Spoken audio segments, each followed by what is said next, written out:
What's up, guys? In this video I'm going to talk about how I recommend using the Night for Sure front differential actuator on the Honda 500 and 520 Foreman and Rubicons.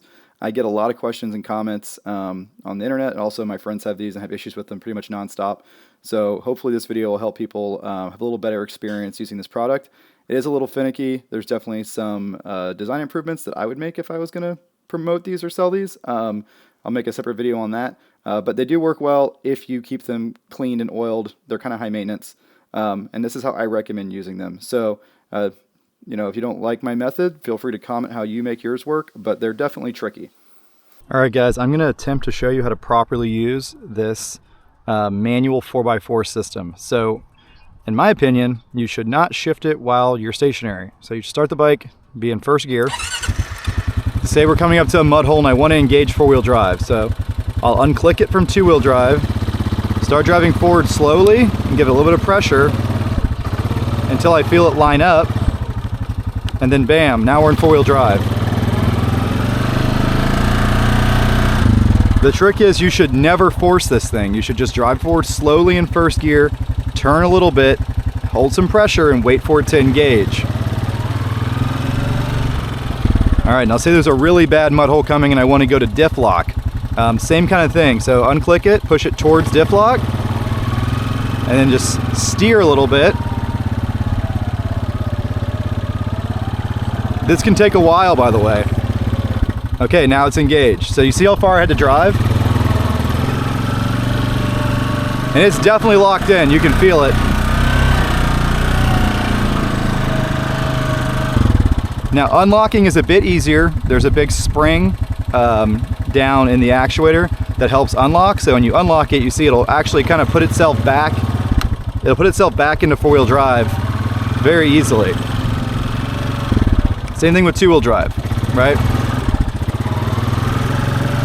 Unlocking is easier than locking because when you're locking, you're waiting for splines to line up to slip into each other. When you're unlocking, you just have to pull them apart. So as long as there's not too much pressure on them, it's easier to unlock. All right, I'm gonna show you that again.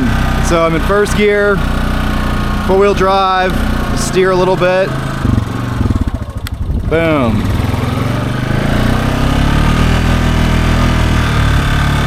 Same kind of thing for diff lock, right? We're gonna go to diff lock, push it towards diff lock, steer a little bit.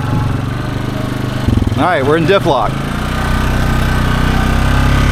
Now again, that's only gonna work if the system is in good shape. So what if you get in a mud hole in two-wheel drive and then you need to go to four-wheel drive, right? That's obviously a different situation than what I was showing you earlier where you're on flat ground and you can steer. The way that works best for me with this is I go to neutral and I try to shift it, right? And then right as I get it there, I pop it into gear and boom, it locks right in. You gotta have some difference in speed between the front and rear end to gauge four-wheel drive. So I'll show you that again. So we're in two-wheel drive now. Let's go, so two-wheel drive, right? We can't back out, we need four, right? What do? So I pop it into neutral, try to shift it, put a little pressure on it, right? And then as I click it in reverse, boom, it goes right in. The same thing works with forward too. So if I go, I'm in neutral, go to neutral, try to engage it. If it doesn't engage right away, we'll see it engage right away that time because it's already lined up from when I did it last time. So let's actually spin the tires some so it's not lined up. All right. So go to neutral, try to engage it. Doesn't engage right away, just pop it in first gear. Bam, there we go. I got to get into a better mud hole to show you the locker part of it, but locker's a similar thing. The trick is don't rush it, don't force it. Just play with your steering and your gear position until you get it to engage. All right, I'm gonna approach this mud hole in two-wheel drive just to illustrate how to use this thing. So I am holding the front brake to make sure it's good and stuck.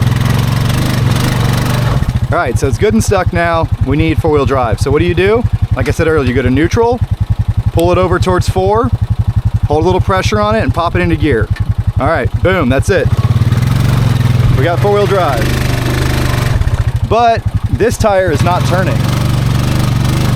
We really need diff lock. Okay, so how do you get diff lock? So again, go to neutral, pull it over towards diff lock, put it in gear, give it a little bit of throttle.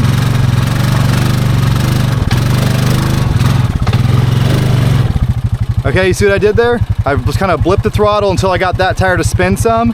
The differential lined up and engaged, and now we're in diff lock.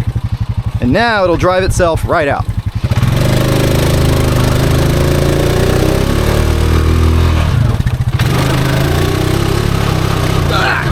Well, it would have drove itself out, but I really dug the back end in to illustrate that point. So let's go to reverse.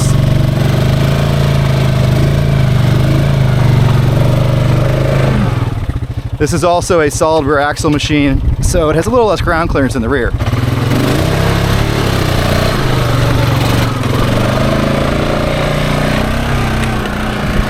All right, so that is how I recommend using this thing. No, it is not super convenient. It requires a little bit of patience and a little bit of knowledge about what's going on inside the differential. If you force it or you rush it, it's not going to work well for you, and you're going to have issues with it. You're going to be stretching the cable and overworking the system. But if you take your time and you finesse it, it works pretty good as long as you keep it clean and lubricated.